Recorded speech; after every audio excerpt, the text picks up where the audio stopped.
Walensky, can you hear us? I can. Can you hear me? Great. We had some operational difficulties. We're over to you on the state of the pandemic. Dr. Walensky from the CDC. Thank you, Jeff, and thank you all for joining us today. My name is Dr. Rochelle Walensky, and I'm the new director of the CDC. I'd like to start by recognizing the truly tragic toll that the COVID-19 pandemic has taken on all of us, especially those who have lost loved ones and who continue to suffer in the wake of this disease. This is the first of many briefings, and I look forward to speaking with you often, updating you on the state of the pandemic, and sharing continued actions that the public can take to protect themselves and their loved ones. Let's start with an overview of the data. There are some hopeful signs that we are watching very closely. 25.1 million COVID-19 cases have been reported to the CDC through January 25th. During the week of January 19th through the 25th, the 7-day average of new cases decreased by 21% to over 166,000 per day. During the week of January 18th to 24th, the 7-day average of new hospital admissions of patients with COVID-19 also decreased by 15% to nearly 13,000 per day. However, over 78,000 patients were hospitalized with COVID-19 as of January 24th. 419,827 deaths have been reported since January 22nd, 2020. During the week of January 19th to January 25th, the 7-day average number of deaths decreased by 4.9% to 3,113 per day. And while these data are trending downward is a good sign, the number of deaths reported in a single day during the outbreak was reported on January 20th, the peak number of 4,383 deaths. Though I am encouraged by these trends, our case rates remain extraordinarily high, and now is the time to remain vigilant. If we continue on the current trajectory, the CDC most recent national ensemble forecasts predicts that 479,000 to 514,000 COVID-19 deaths will be reported by February 20th, 2021. I know this is not news we all want to hear, but this is something we must say so we are all aware. But if we are united in action, we can turn things around. Continuing to expand safe, effective vaccination is key to ending the COVID-19 pandemic and bringing our country back to health. Daily vaccine doses administered continue to rise to more than 1.6 million doses per day over the past week. Over 23.5 million doses of COVID-19 vaccine have been already administered. This includes 3.4 million people who have already received their second dose. I want to take a moment here to emphasize that the COVID-19 vaccines are safe and they work. And this is backed up with data that I would like to share with you.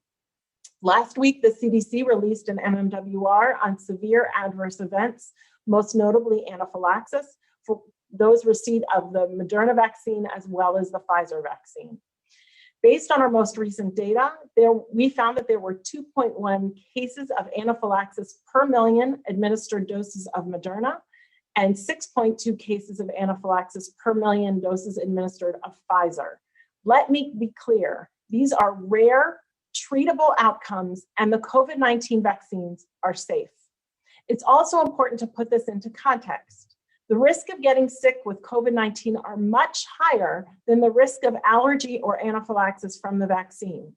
In the US, sadly, approximately 16,500 people for every 1 million who are diagnosed with COVID will die. And while anaphylaxis can be scary, there are effective treatments and patients generally do quite well. It's also important to note the mild side effects, like pain where you got your shot, feeling feverish or tired, and muscle aches after getting your shot. These are all normal and expected part of getting the vaccine, especially the second dose. And these symptoms mean that your immune system is revving up and the vaccine is actually working. CDC is actively monitoring for safety signals associated with these vaccines, and we are committed to sharing those safety data with you as they emerge.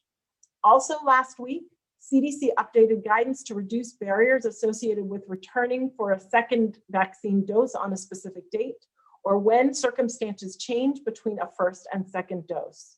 There are two important updates that I want to clarify.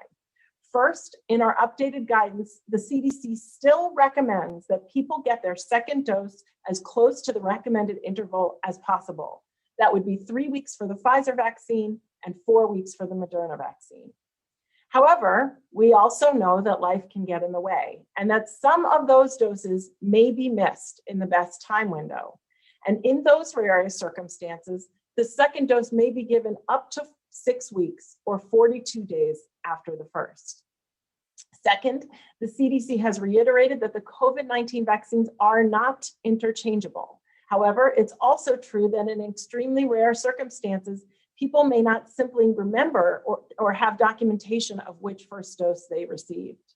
In these extremely rare situations, we have said that any available mRNA COVID-19 vaccine may be administered as the second dose if people are unaware of which first dose they received, and that would be at least 28 days after their first. I also know that there are concerns about variants. Viruses mutate, and we have always expected that variants would emerge, and we have been looking for them. The variants have been identified recently seem to spread more easily. They're more transmissible, which can lead to increased number of cases and increased stress on our already taxed healthcare system. In the United States, 308 cases of B117 variant that originated from the UK have been confirmed in 26 states as of January 26th. We also identified this week our first case of the P1 variant in the United States in Minnesota.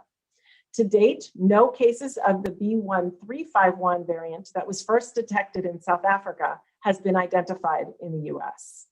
CDC is committed to working with international and state and local partners and increasing surveillance to monitor the situation and share as soon as we learn more.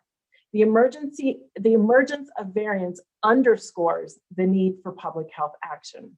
First, get vaccinated when it's your turn. Also, some people may need help getting vaccinated. Please consider helping your neighbors and loved ones schedule or travel to their appointments. Second, wear a mask, practice social distancing, and wash your hands.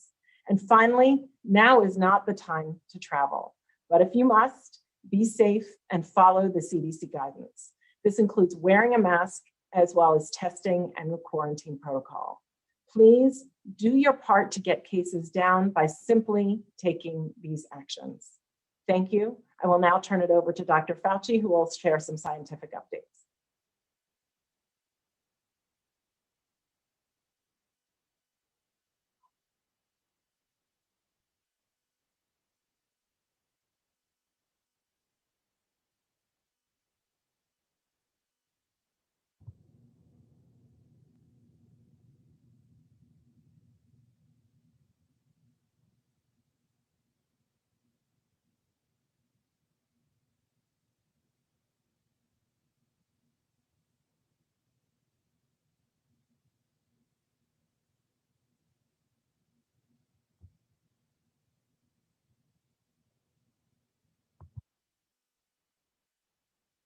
Bit about therapeutics. In therapeutics, Dr. Fauci, yeah. I believe your audio just came on, so if you could come back to the beginning and start again, that'd be great. Okay, so in other words, nobody heard anything from me. Is that correct? Okay, well, I said a lot of really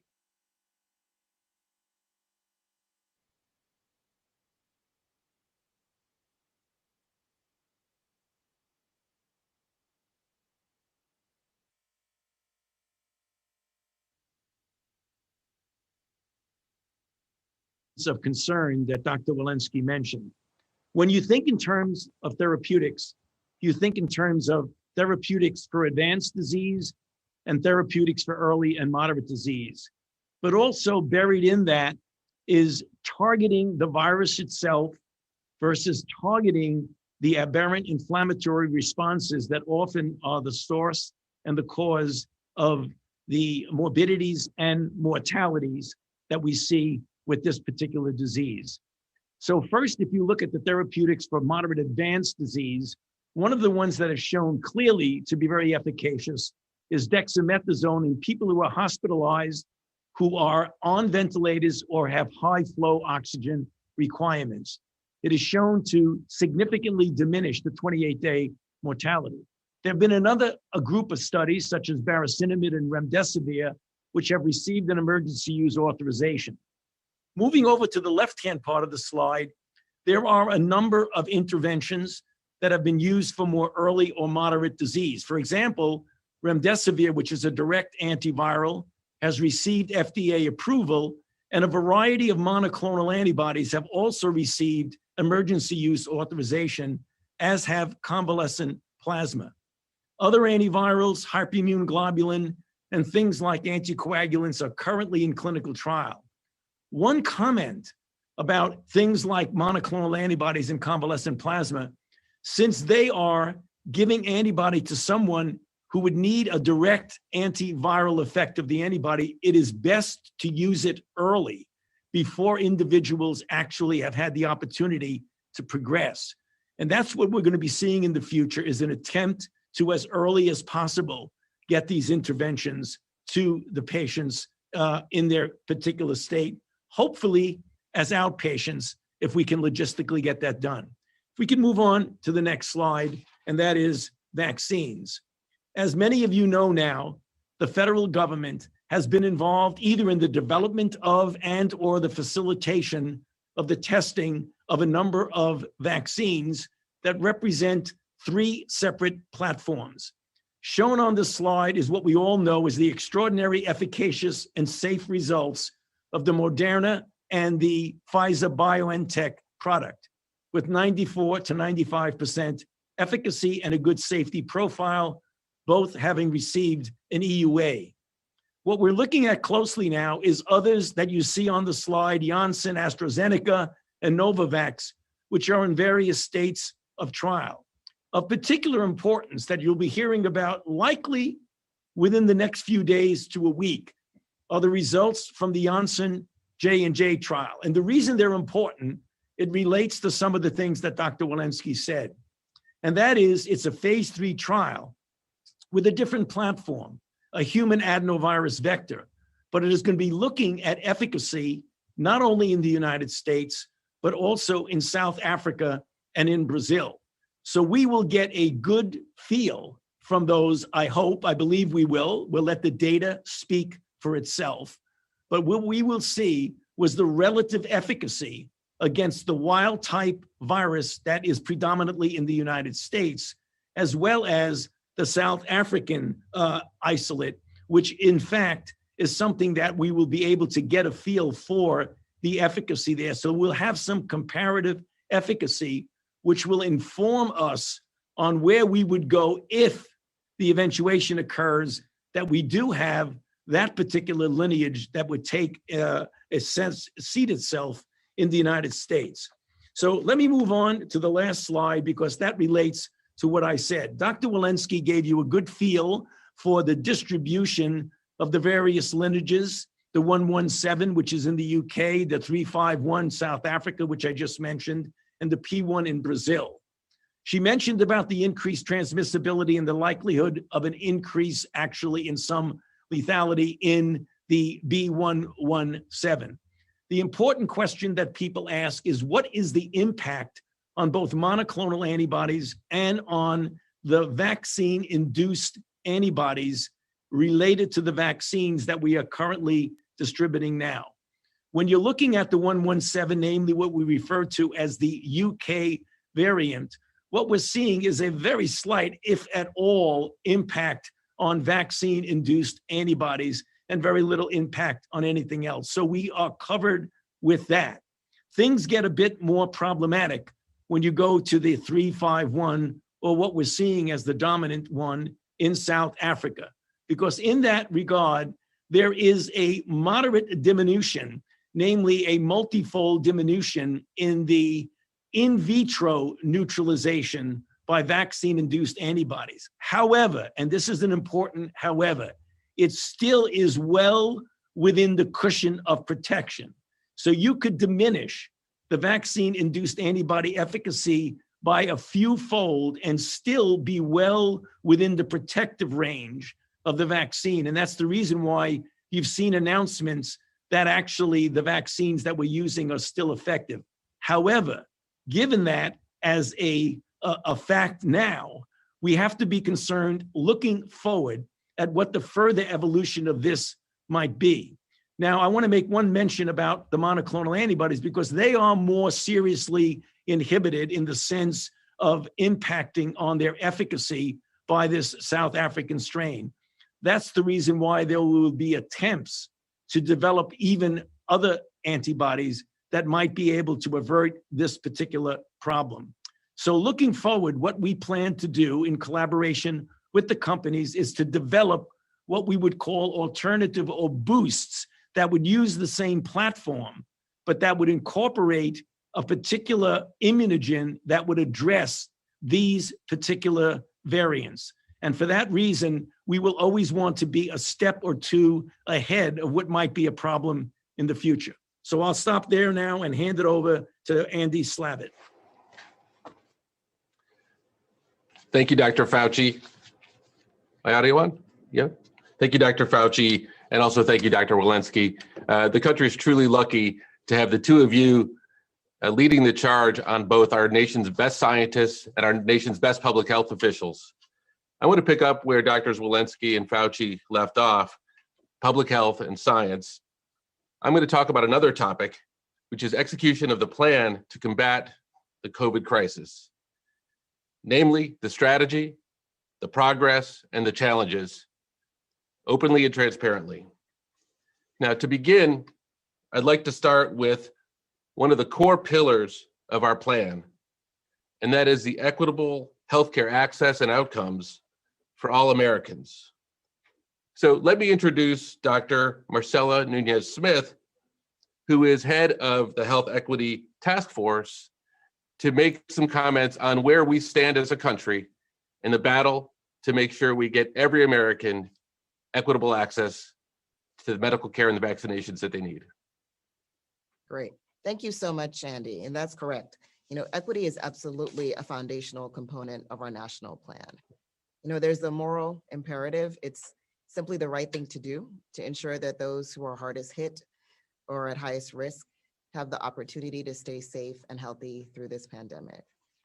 And there's also the science of it. We cannot beat this virus without making sure we're executing a plan that works for all communities. So we've committed to taking an equity lens to every aspect of this pandemic response. That includes minimizing the risk of getting infected, and for those who get COVID, minimizing the risk of hospitalization or death. So that includes ensuring access to PPE, testing, treatments, and vaccines. It also includes making it possible for people to safely quarantine and isolate and to monitor the impacts of long COVID. So from what the data show us, we still have a long way to go. Latino, Indigenous, and Black people in America are dying at high rates from COVID-19. And folks in rural communities have case and death rates that continue to climb, and they're dying at higher rates than people in metropolitan areas.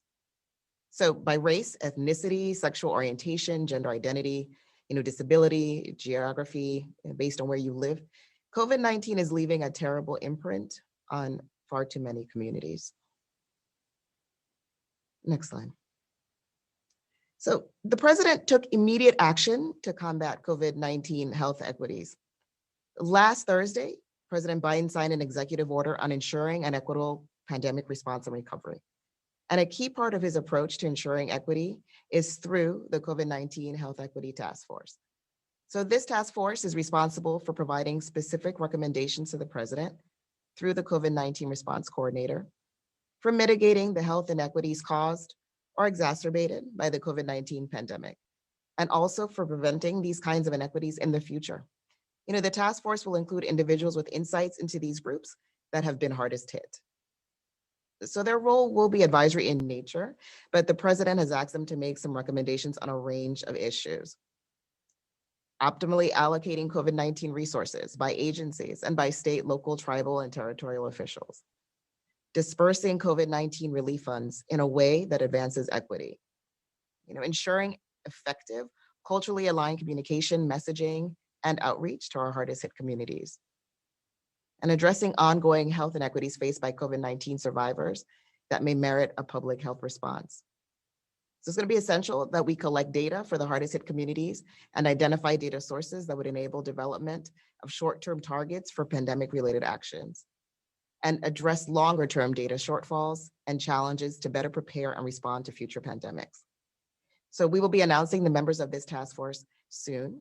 As President Biden is adamant, they hit the ground running, especially now as so many people and communities are disproportionately hurting from this pandemic. And for the last slide, finally, it's critical everyone has equitable access to all of the resources necessary to make it through this pandemic. And that includes equitable distribution of COVID-19 vaccines to all communities. So all Americans, everyone in our country, should have the benefit of a safe, effective vaccine that can prevent them from getting sick or dying from COVID-19. It takes intention and deliberate action to advance equity in this vaccine distribution process. So we're going to do that through a series of important actions. We're leveraging data sources, both from government and other sectors, to find and remedy inequities. We're limiting all out-of-pocket costs for vaccines. Your ability to pay should not play a role in your decision of whether or not to receive this vaccine. We're removing structural barriers to access in underserved communities.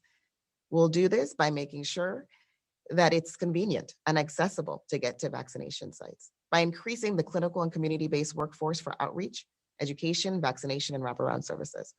We're working to make sure that transportation and paid time off are available so people can make it out to get their vaccine. We're going to increase and support core venues of vaccination, including federally qualified health centers. And Andy's going to talk about some of our other venues for vaccination that we're ramping up. But it will be important to make sure vaccine is available for everyone. And oftentimes that will mean bringing the vaccine right to people. So next, we're already talking to states about their pandemic plans and strategies for equity. We're here to provide technical assistance when needed. But when local health officials are making great progress in equity, we're sharing some of those great ideas with their peers around the country.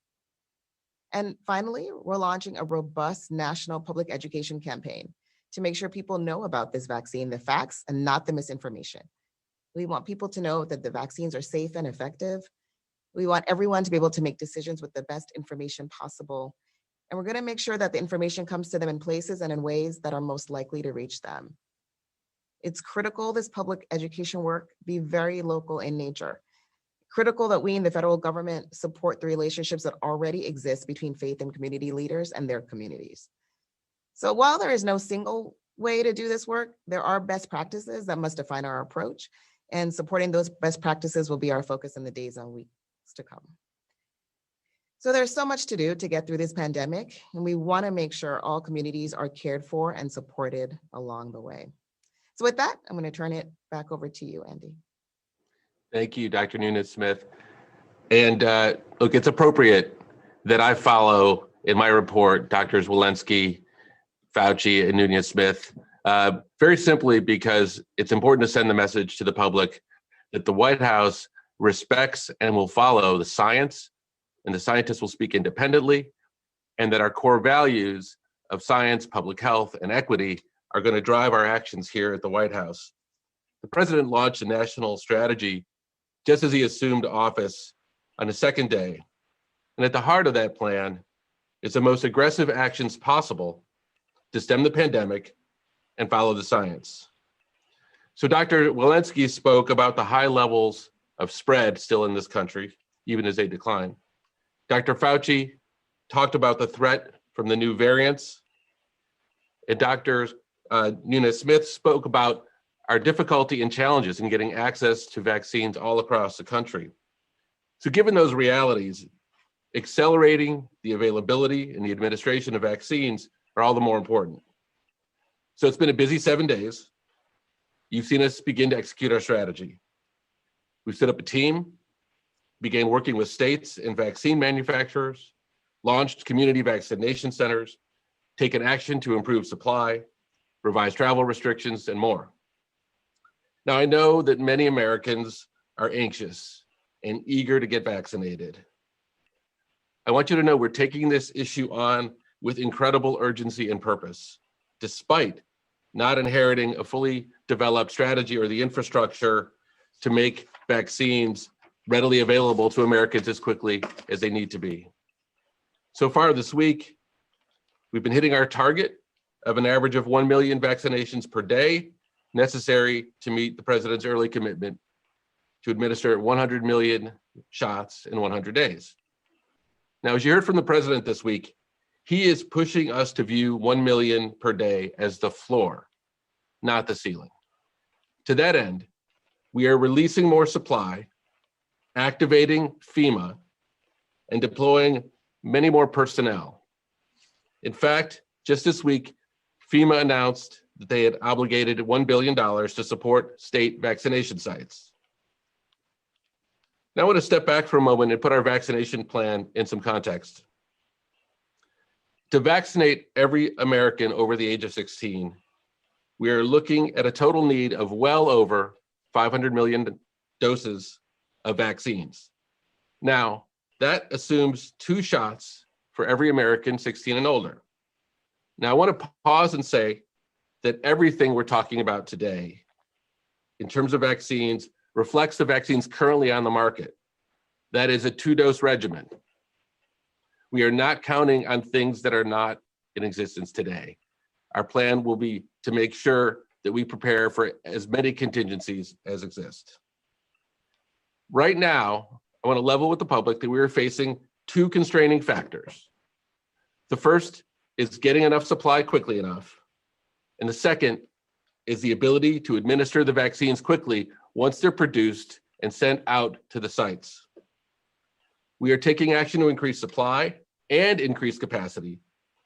But even so, it will be months before everyone who wants a vaccine will be able to get one. Now, let me start with what's happened so far. We've delivered 47 million doses to states and to long-term care facilities. We've administered about 24 million doses.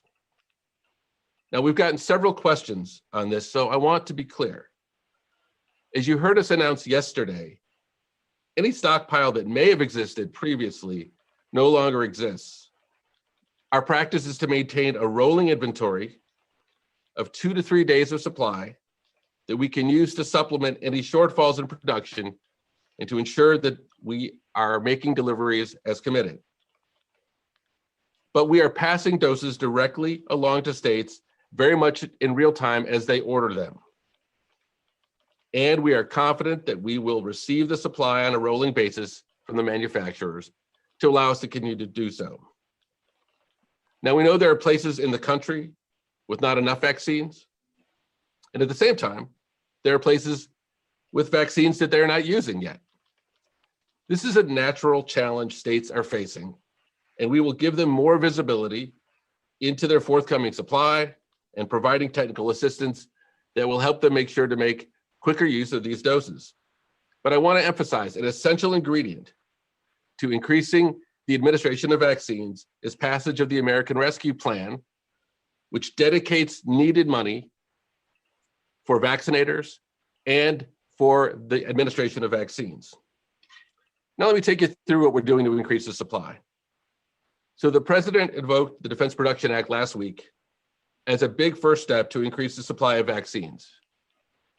We're going to make sure that we get 6 doses out of Pfizer's vials everywhere in America, because that's the potential. And we're going to do that by acquiring something called low dead space syringes. I'm sure everybody knows what low dead space syringes are. I now do.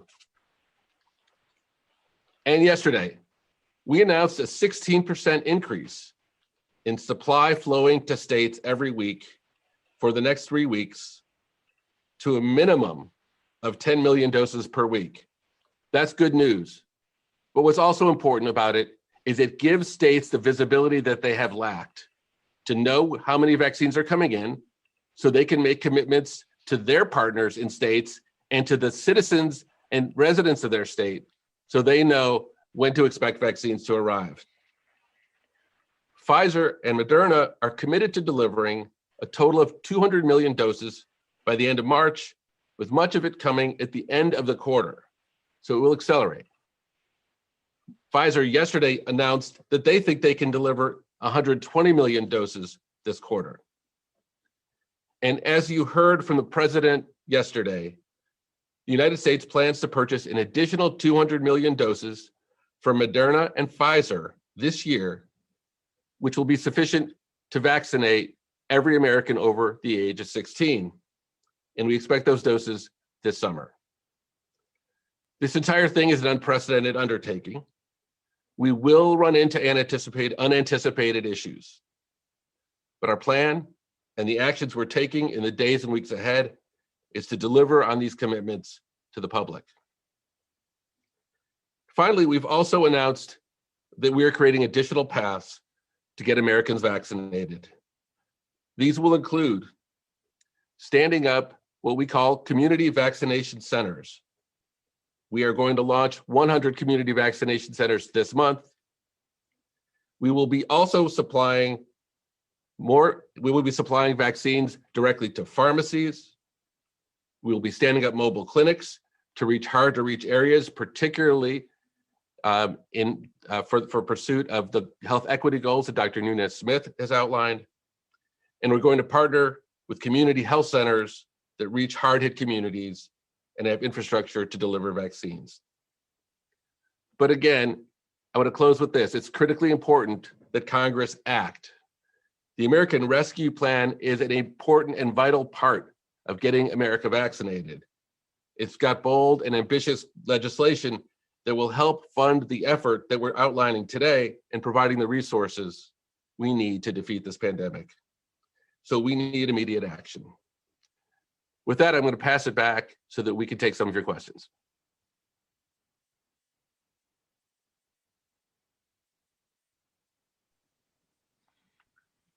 Okay, great. If folks have a question, you can use the raise hand feature on your screen, and we will try to get to as many as we can here in the time that we have left.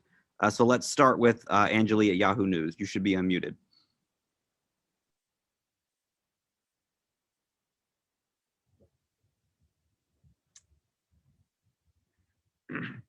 This is a technical. Mute me. Hi there. Thank you for taking questions. Can you hear me? Yep, we can. All right, great. Thanks so much. I just wanted to get some clarity about the rollout of these vaccines. It seems like we are getting an increase in vaccinations and administration. Can you clarify what the sudden change was to be able to get to this point? Andy?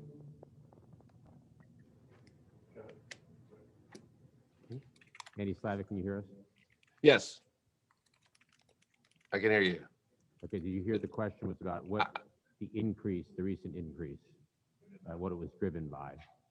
The minimum of 10 million to states for the next 3 weeks.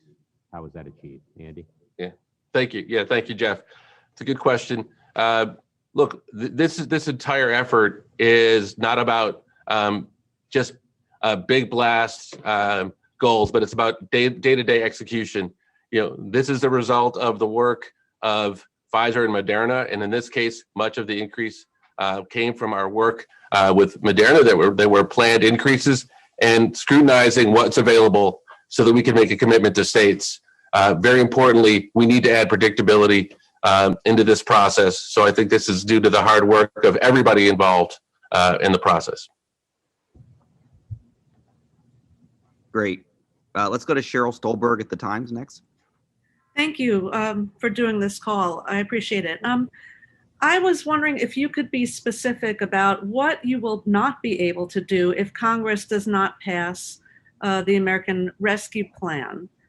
And separately, I'm interested in hearing from Dr. Walensky how accurate the CDC data showing that states and localities are not using about half the vaccine distributed to them. And if that data is the wrong picture, what is the accurate picture?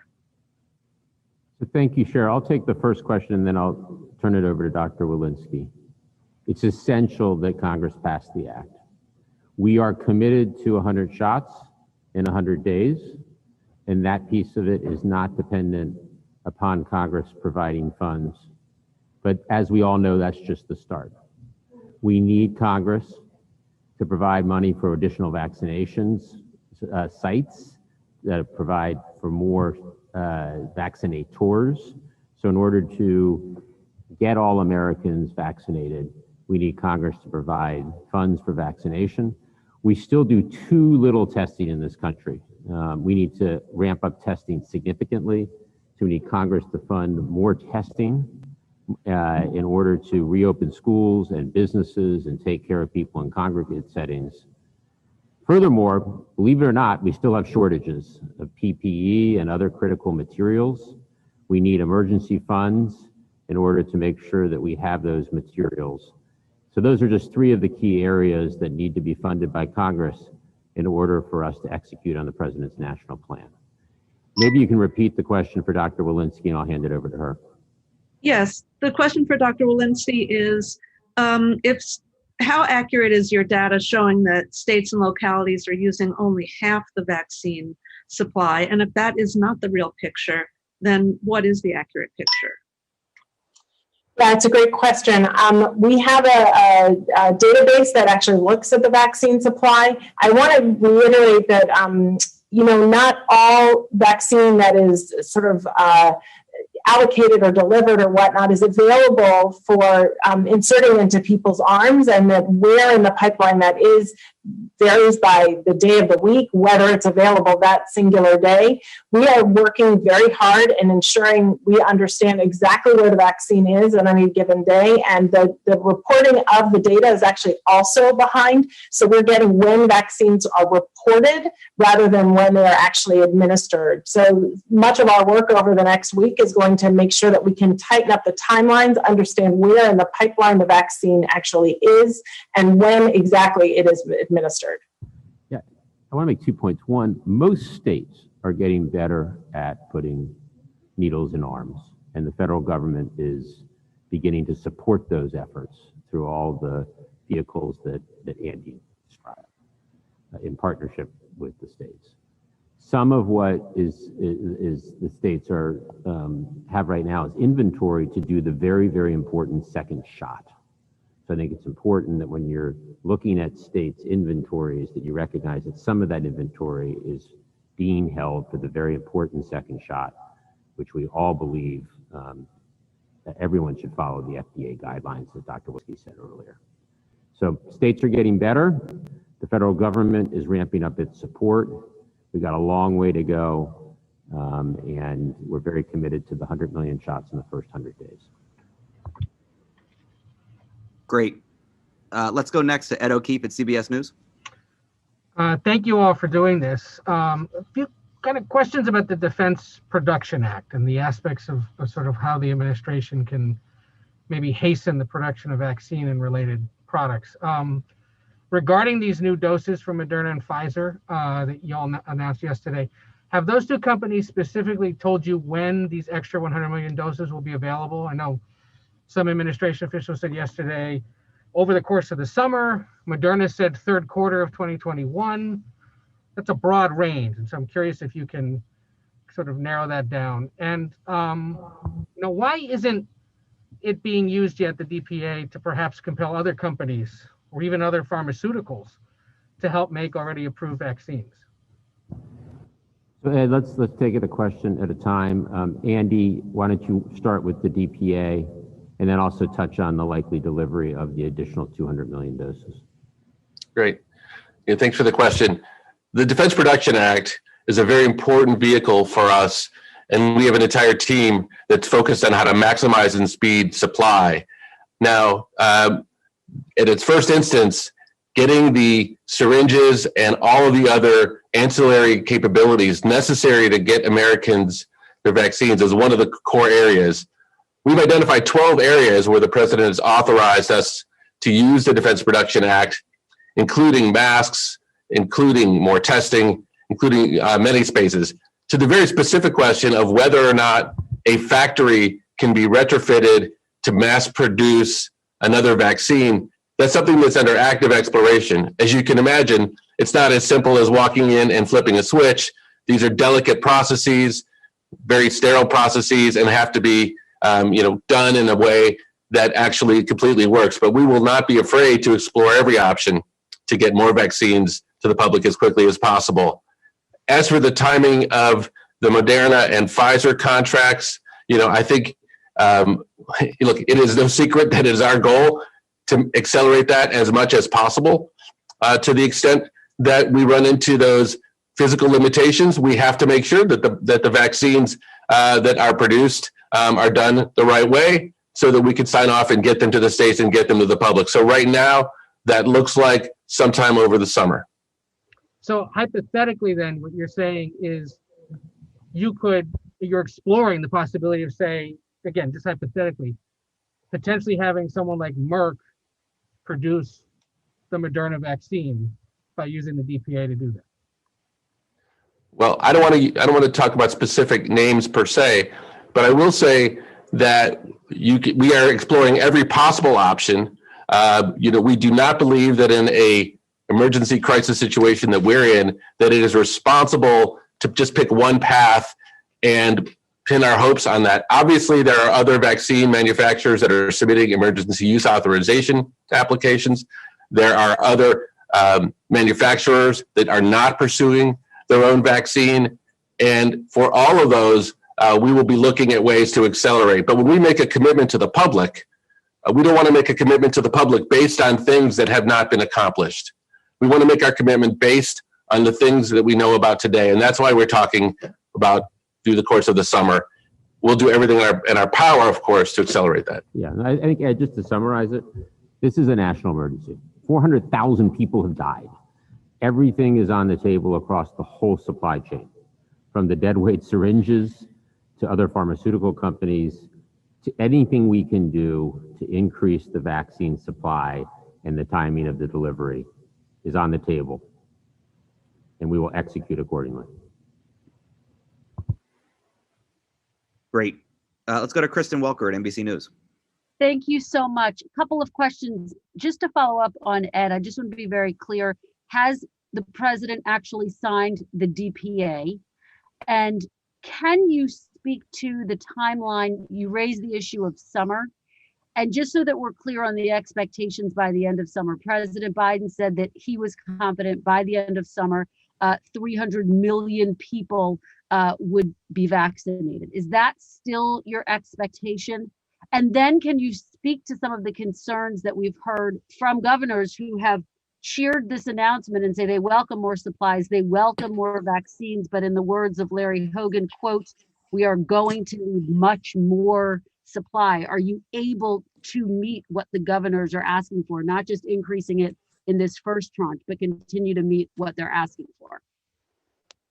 So thank you for the question. Let me speak to that. First of all, I think it's important to clarify the difference between 300 million or 600 million vaccines being produced and the process of getting that across the country to providers and pharmacies and community clinics and into people's arms. There are many more challenges. So what we've talked about yesterday, what the president announced, was a first step, namely to make sure we have enough production. Making sure that 300 million people get vaccinated have a lot of other elements, including community conversations to discuss people's concerns about vaccines as we get into the summer, including making sure that, to our earlier points, we are getting every community access to vaccinations. So there is a huge process which we are undertaking to do this. And so I don't want you to hear that just because will be manufactured and produced by a certain date, that is the same thing as taking every step necessary to get them to the public. As for Governor Hogan's comments about wanting more vaccines, we hear you, Governor Hogan, and we couldn't agree more. I would love to tell you that we inherited a situation where there were stockpiles and stockpiles of vaccines sitting there. That is not the case. And it is our job to level both with the governors and with the public. Having said that, what we have been able to do is make a commitment to increase by 16% the amount of vaccines going out and to provide 3 weeks of visibility, which will allow them to plan better. And we hope to do our best to increase and accelerate more vaccines as we see them. Great. Let's go to Yamiche Alcindor, PBS. Hi, thanks so much for taking my question. I have two questions. The first is, can you, just for housekeeping, I just want to make sure how many vaccinations are currently available and what's left in the federal stockpile?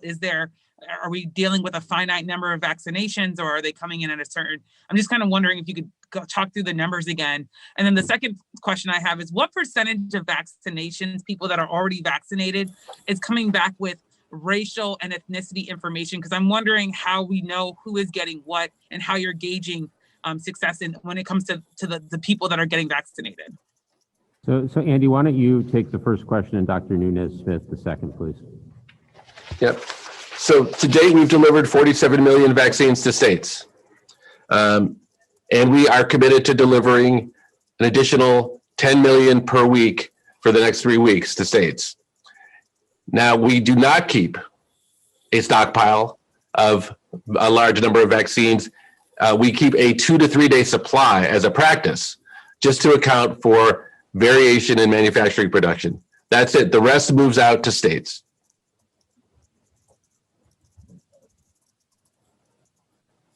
So thanks I think part of the confusion here is there was a practice early on, before we were in office, of having a stockpile. The president-elect. I lost volume. 2 to 3 days, as Andy said, of supply to deal with any unforeseen situations. Dr. Nunez-Smith. Great, thank you. And thank you for that question. So we are 100% committed to making sure that when it's your turn, that you have access to the vaccine. And we know that access in many communities that have been hard hit might be a challenge. To your specific question around race ethnicity data, we are making a call to get better, more consistent data, particularly around some of these demographic points. We see right now around 16 states or so that are releasing race ethnicity data, but it's true that those data are incomplete. But it's not our only sort of visibility into what's happening. The CDC, for example, has a metric around social vulnerability. Many states are using that now. We encourage the use of equity metrics such as that as states are doing their mapping and planning. So we can think about things like neighborhoods and communities as metrics and ways to track as well. And we're building our equity dashboard right now, and we'll rely on government sources as well as sources of data external to government. And could I just ask as a follow-up, how soon do you think that the plan to roll out vaccines to communities of color will have real impact? I know we've talked about summer and other months for the nation as a whole. I wonder if there are any estimates for communities of color and vulnerable populations. Absolutely. So, that work is happening right now. So in states and localities, where, depending on kind of what's on the ground as far as prioritization, but in those communities that have been hard hit, I say kudos to all of the local health officials who are making those pushes to get to those who are over 75, who are in affordable housing communities, who are bringing vaccine to people, in homeless shelters. So, again, who meet the criteria for the prioritization. And so I think that's the key, is when we say, everyone over a specific age is eligible, that we're going to have to take an extra step to get to some of the people who are hardest to reach. And that work is already happening now. Thank you. And we're coming up on the top of the hour, so we have time for one more, which will go to Alice Park at time. Hello, thank you so much for taking my question. So this is more for the scientists, perhaps Dr. Fauci and Dr. Walensky. It seems that the mutations in SARS-CoV-2 are inevitable, and it's really a matter of staying on top of them to figure out which ones are going to be benign and which ones can potentially affect disease outcomes and ultimately vaccine immunity. Are there plans to expand on the current sequencing efforts on a national level, like provide states with additional funding for collecting samples or conducting the sequencing themselves? And how high a priority is this to have a more national sequencing effort for surveillance purposes? Dr. Walensky, why don't you take that first? Great, thank you. And yes, we are actively working on this. These are data and samples that are collected in the states, as well as with academic and pharma collaborations. I will highlight again, there's money in the American Recovery Act to move this forward. And we really need to have access to those resources to do the amount of sequencing and surveillance that we need in order to be able to detect these when they first start to emerge. Yeah, just to expand, I mean, believe it or not, we are 43rd in the world at genomic sequencing. So it's essential as part of the American Rescue Plan.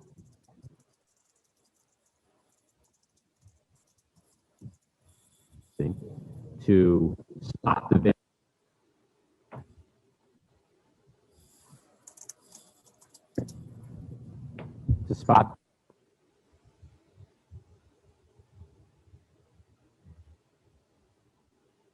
with variants.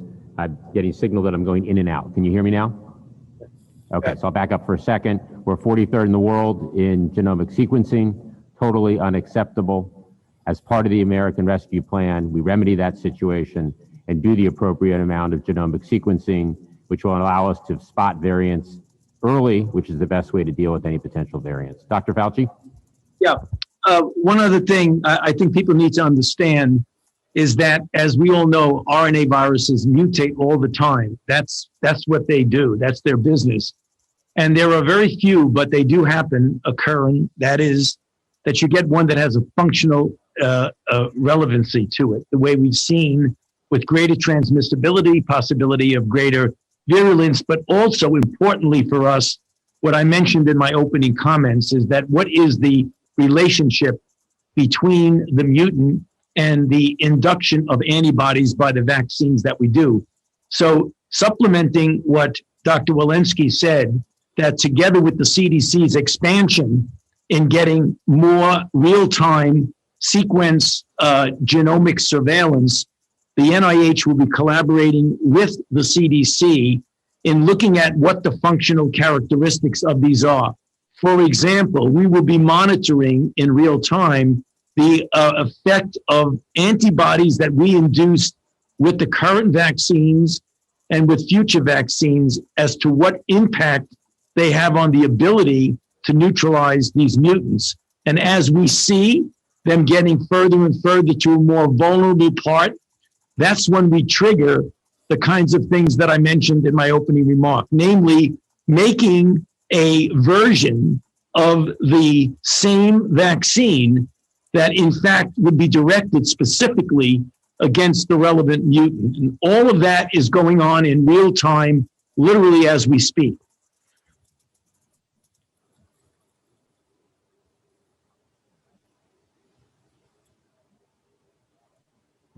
Okay, I think we're gonna wrap it up here. I wanna thank everybody for joining. As you can see, lots of information on the disease front coming from CDC, science, from Dr. Fauci, and the operations from Andy Slavitt. We